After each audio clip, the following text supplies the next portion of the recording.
আপু, তোকে না খুব সুন্দর লাগছে। আমি তোকে রুমি ভাইকে ফোন করতে বলেছিলাম বলে তোর মনে কোনো রাগ নেই তো আপু?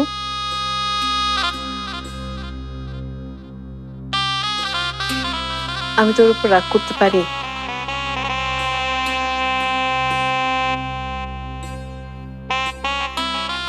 তুই বিয়েতে রাজি না হলে আমরা যে কি বিপদে পড়ে যেতাম। আয়, এখানে বস। তোকে আজ আমি নিজের হাতে সাজাবো। তোকে দেখে সবার চোখ কপালে উঠে যাবে।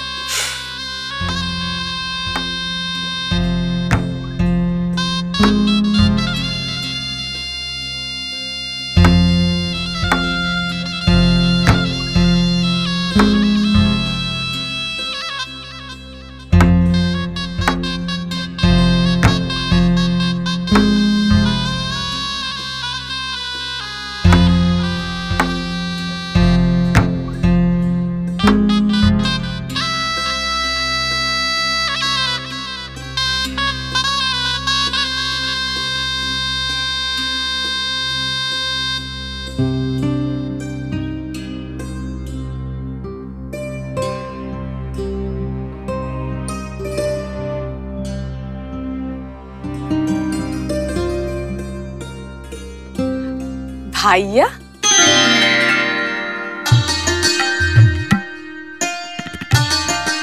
পারফেক্ট। তোর মতো হ্যান্ডসাম ছেলে এই শহরে না না এই দেশে আর একটাও খুঁজে পাওয়া যাবে না। তাই না? তুই এটা বলছিস কারণ তুই হচ্ছিস আমার লক্ষ্মী বউ। এত ভাবিস না তো, জানিস না আল্লাহ যা করেন ভালোর জন্য করেন। শশী,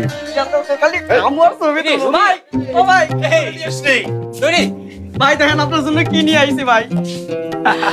আপনি এটা পড়লে আপনার তো পুরো শাহরুখ খানের মতন দেখা যাইব, আর হক করলে টপ দেখা যাবে। কি কর তপু, আবির, মামুনের বুদ্ধি নিয়ে আমি তোদের কিছু বলবো না, কিন্তু তোরা দুইজন এই কাজ কিভাবে করলি? হ্যাঁ দোস্ত, আজ কোনো সাধারণ দিন না, আজ হচ্ছে তোর জীবনের সবচেয়ে স্পেশাল একটা দিন। দোস্ত, এই দিনে তোকে কোনো উপহার দিতে পারবো না আমরা? আমরা তো বন্ধু নাকি?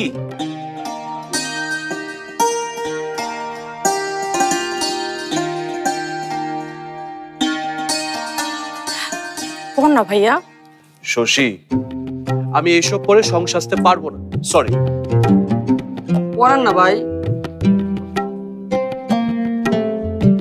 এই হলো তোদের, সবাই অপেক্ষা করছে। খালামা দেখেন না কত আশা ভরসা করে একটা কোড আনছি, ভাই পড়তাছে না। করছিস না কেন? মা, আমি এসব পড়বো না মা, মানুষ হাসবে। হাসুক, আজকের দিনে এসব না পড়লে কি আমি মরলে পরে পড়বি? মা প্লিজ। খবরদার, আর কোনোদিনও এই মুখে মরার কথা আনবে না। এদে দাঁড়া, এটা না, তোর বাবার দেয়া পছন্দের শার্টটা পর। মামুন, নে, এটা খুব সুন্দর লাগবে।